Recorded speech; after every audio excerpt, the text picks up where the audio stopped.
Thursday, so you know it's testimony time. So this testimony is from 2021, 3 years ago, April. So April 2021. So I was in a job, good job. I will never bash any job that I've ever been in. It was a good job. We were allowed paid time off. So it was an international company. They had a group of people working here in Jamaica.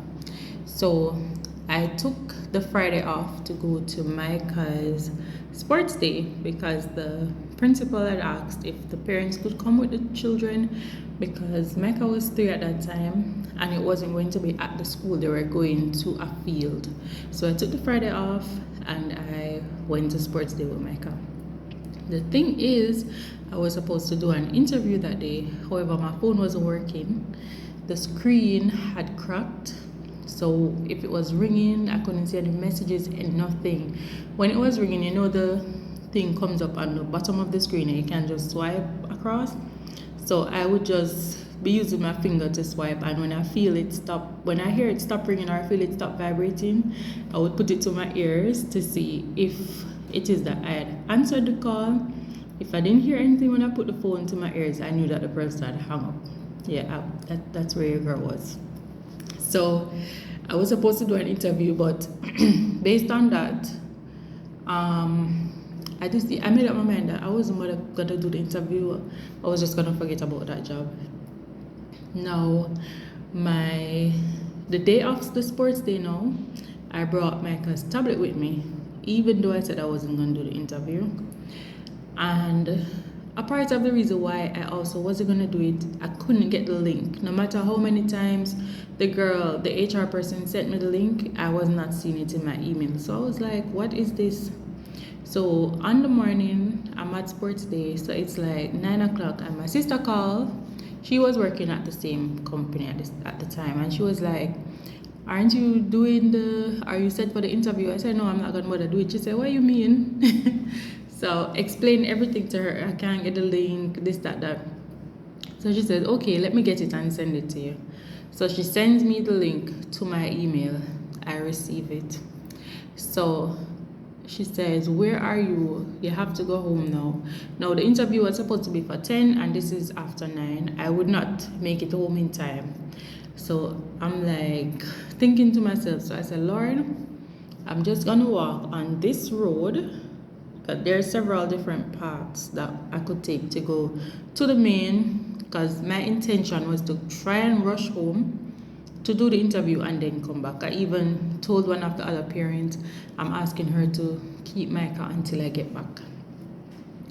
So I said, Lord, I'm going to walk this way. When I'm going this way, just let me see somebody at their gate or coming out their yard, and I'll ask them to let me use their internet, and I will do the interview right there on the road in front of their yard. I know that sounds crazy, but yeah. So I talk to the parent, leave Micah, and I'm hurrying now on that road. And I see a gentleman coming out of his yard with his bicycle, Paul, big up Paul. I remember his name. So me and him alone and the Holy Spirit on the road, no one else.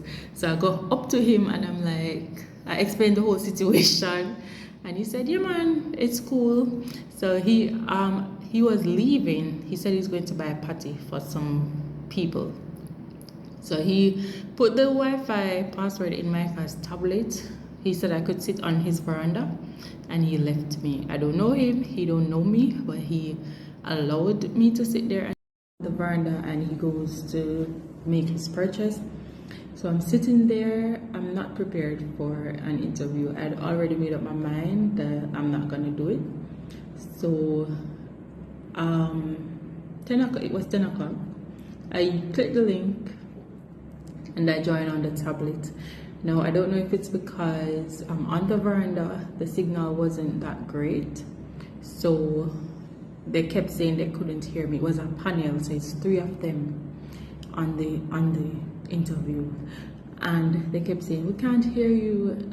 So eventually they told me I could turn my camera off, so that's the voice. They think so that they could hear better. Sorry. So I turned my camera off, which was good because, as I said, I was not dressed or prepared for an interview. What I had on was a yellow top because my cousin in yellow house, but it's sleeveless. I had on jeans pants, I combed my hair back, and I put on a bucket hat.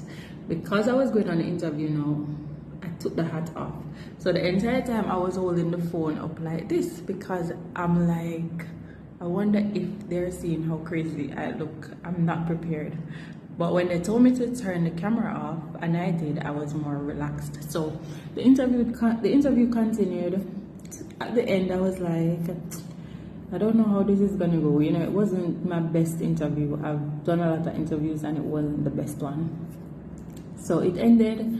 I thanked Paul because he eventually came back, and I went right back to the sports day. The sports day was like 2 minutes away, 2 to 5 minutes. I could hear them in the background while I was in the interview cheering. I was even worried about that. Like, are they hearing the noise?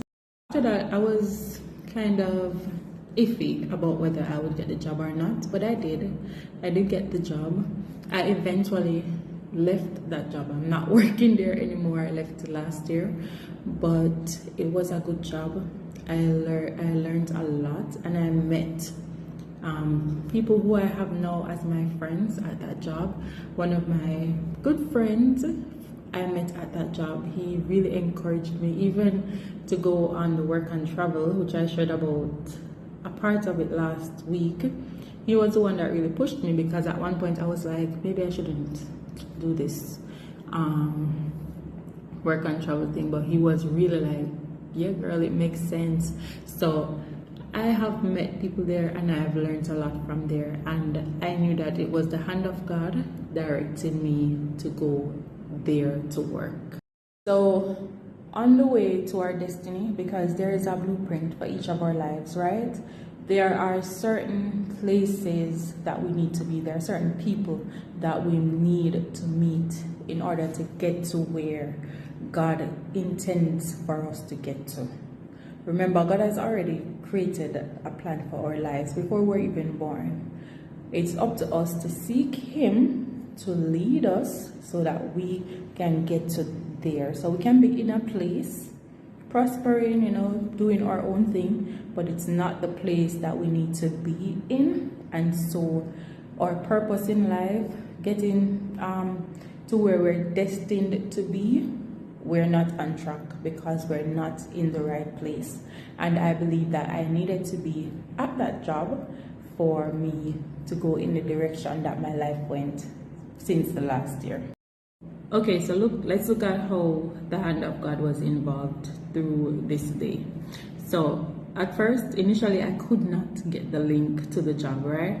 But my sister knew someone who knew someone, and she reached out and she got the link for me. So she sent it to me. 2, I literally said, Lord, just let me see somebody coming out their yard, going away or something. I just need the Wi-Fi password. I'll stand outside. I'm going on the road and I see the gentleman. Now, I know some of you believe in coincidences. However, as a child of God, nothing in my life is a coincidence. Everything is carefully orchestrated by my God. And I know that at that moment, that gentleman was coming out because I was supposed to see him and ask him to help me. So he was supposed to help me in that moment. So my phone screen was cracked. I had no way of accessing the link. I was in a strange environment. I was just working on faith that I would find someone to help me. I literally did the interview on someone's veranda.